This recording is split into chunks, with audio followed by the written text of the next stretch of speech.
Alright, so imagine you just won an esports tournament. You grinded for hours, you worked super hard, and now you're owed nearly $50,000. Except all you walk home with is $500 and a monitor. And the crazy thing is, this actually happened. It's all because of weird Japanese gaming laws, a bizarre legal loophole to get around them, and a protest started by one of the greatest Street Fighter players of all time.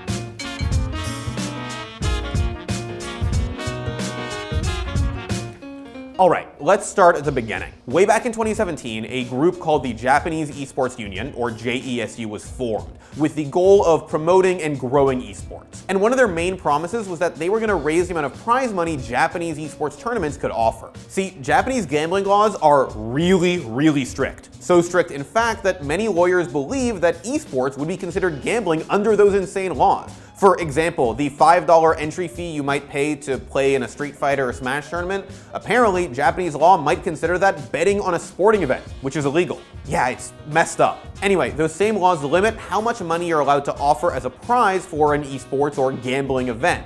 It's basically capped out at 100,000 yen, which is about $930. And that's not a lot by esports standards. When the JESU burst onto the scene back in 2017, they proposed a licensing system as a sort of loophole to get around the prize restriction. Because if you were a licensed player, it was no longer prize money. It was simply compensation for hours worked. All of a sudden, the gambling laws presumably don't apply because the tournament is free and all the players who are winning something are licensed. So this all sounds pretty good, right? Well, former Evo and Capcom Cup champion Momochi disagrees. When the licensing system first came out, he published a blog post criticizing it, and still doesn't have a license, despite having been offered one several times. He doesn't like how the JESU has full say over who does and doesn't get a license, but we're gonna get more into his criticisms later. For now, know that he still doesn't have a license. That brings us to this past weekend, when Momochi won the Asia Premier Street Fighter tournament at Tokyo Game Show. His grand prize should have been 5 million yen, which is approximately $46,100. Instead, according to a statement that Momochi made on stream that was then translated by fighting game commentator and personality Jiyuna, all he got was $550 and a nice monitor. So understandably, people are upset.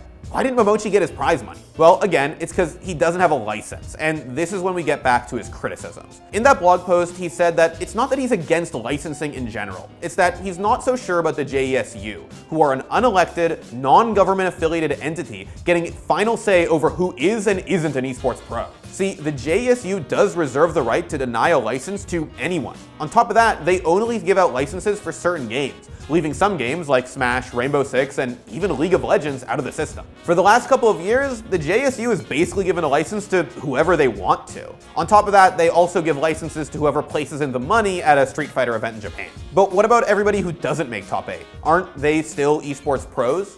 Momochi points to people like ChocoBlanka, his wife, or his students, who don't necessarily top 8 every tournament they attend or anything, but they still consider themselves esports professionals. The way Momochi sees it, why does the JESU get to decide that these people aren't real pros? Why do they not get to make money playing Street Fighter? Now, Momochi doesn't necessarily touch on this, but the JESU is not a government body. Nobody's really put this legal loophole to the test. I think it's fair to be skeptical of any organization just popping up and declaring themselves the arbiter of esports, no matter what country you're in. And not having a license didn't stop Momochi from winning almost $13,000 by winning Evo Japan.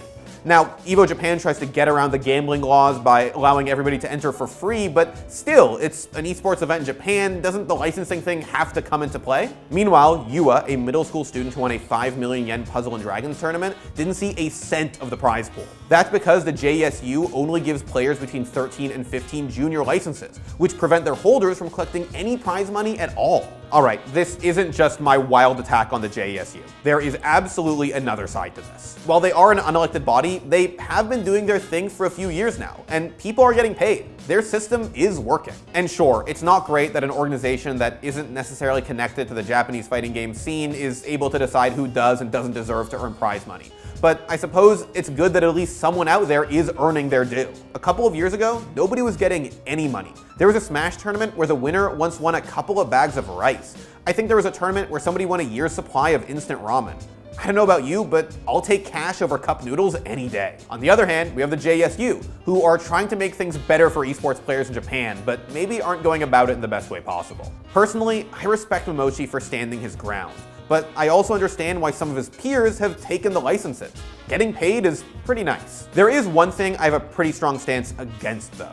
Capcom recently added a clause to their Pro Tour rulebook stating that any player who resides in Japan needs to have a JESU license to receive their prize money. And while that might fly for tournaments that take place in Japan, that doesn't make any sense for tournaments that take place in any other part of the world. That's messed up. Don't let Japan's wild gambling laws prevent players from earning their prize money anywhere else in the world. If Momochi wins Capcom Cup, he deserves his money. Thanks for watching. If you want more content like this, hit the sub button and ring that notification bell. For unique bite-sized videos you won't find anywhere else, hit up our Instagram, Twitter, and Facebook pages.